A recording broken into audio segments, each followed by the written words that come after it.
a later study showed that willpower is strengthened by will versus won't.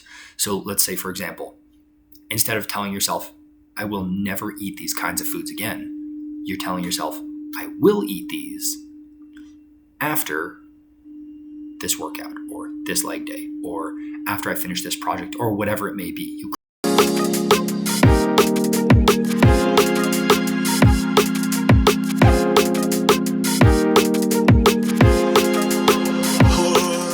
What is going on, guys? Today we're going to be talking about something that comes up a lot around the holidays, and that is the concept of earning your meals. And I would say it gets even worse right around January once people start making different kinds of resolutions and whatnot. But the thing is, people assume that just inherently this is a bad thing.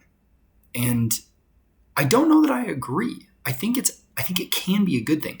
So something that is kind of a funny little tangent is when I was actually researching this, when I started looking it up, the only things that were coming up were for women. And I'm not drawing any kind of conclusion from that, but it did kind of make me laugh that it was like, maybe this isn't the worst thing for guys.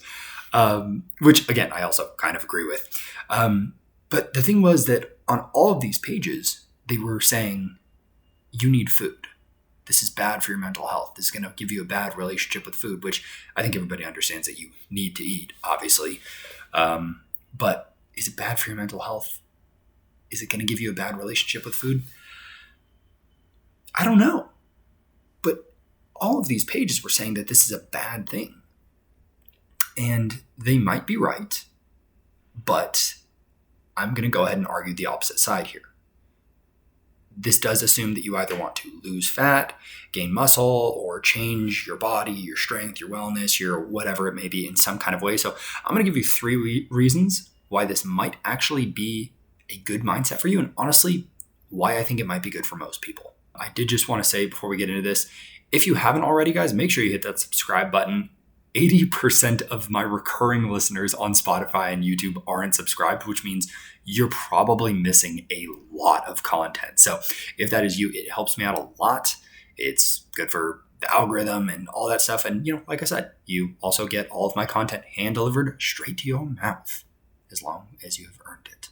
So this first thing, guys, most people have heard of the Stanford Marshmallow experiment, in some way or another, but essentially what it was is they would, take these young kids and put them in a room alone, and there would be a marshmallow sitting there, and they would say, hey, you can eat that right now.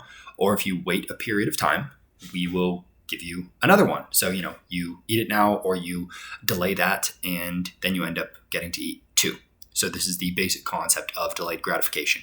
And this study has kind of been pushed back on a little bit more recently. I'll kind of get into that, but essentially the kids who did wait, the kids who did delay their gratification until they got that second marshmallow as well, they followed them later in life and saw that these kids had higher SAT scores, lower substance abuse rates, lower rates of obesity, better social skills, lower stress.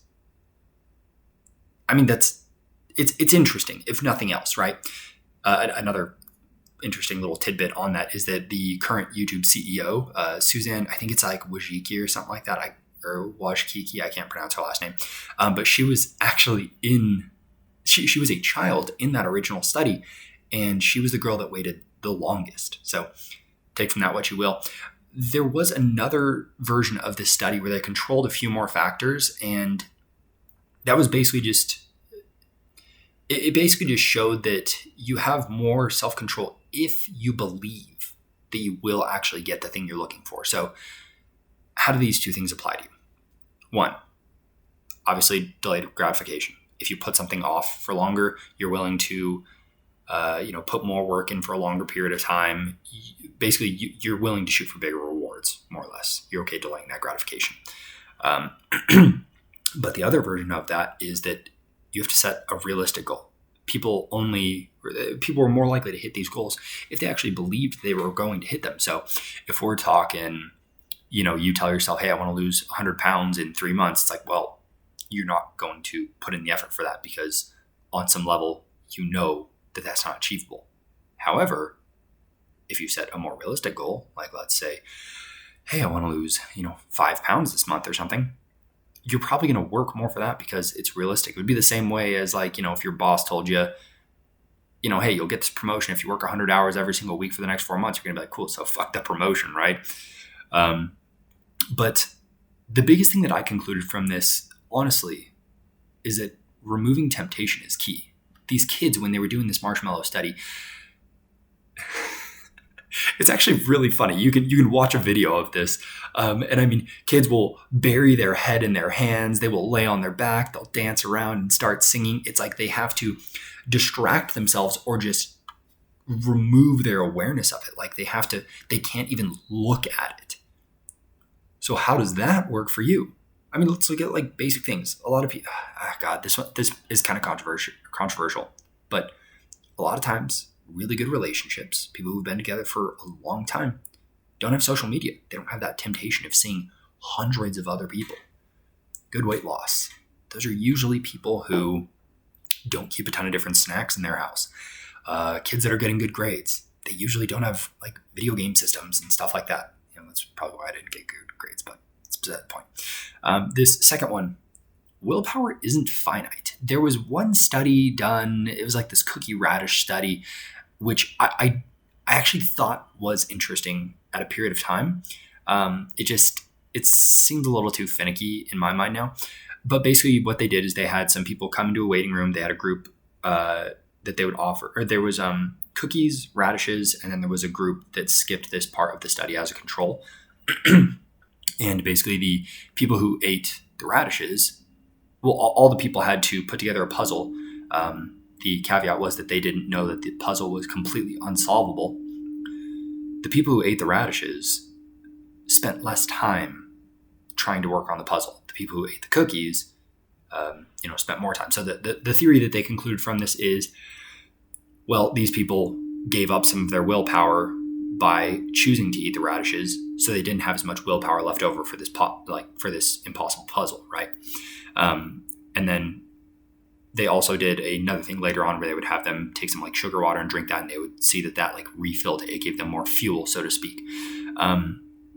But a later study showed that willpower is strengthened by will versus won't. So let's say, for example, instead of telling yourself, I will never eat these kinds of foods again, you're telling yourself, I will eat these after this workout or this leg day or after I finish this project or whatever it may be. You create this kind of reward. And I know people really, really hate the idea of reward dieting. And I even don't really like it because I think it does create a certain kind of idea in your head that exercise is punishment and food is a reward. And so that's, again, I'm only making the argument right now that, that it should be something you need to earn. You should earn your food, but I will probably make the other talking point at some point. If you guys want that, if you do want me to make a video about that, please toss it in the comments or message me or something. But this final one is reciprocity. So humans understand that you don't get things unless you give. We don't get paid without work. If somebody compliments us, we naturally just want to return one. If a friend buys us dinner, we want to do the same.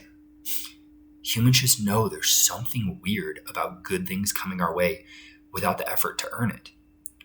This is a little anecdote about me, but that's partially why I think a lot of people who have a lot of luck that comes their way,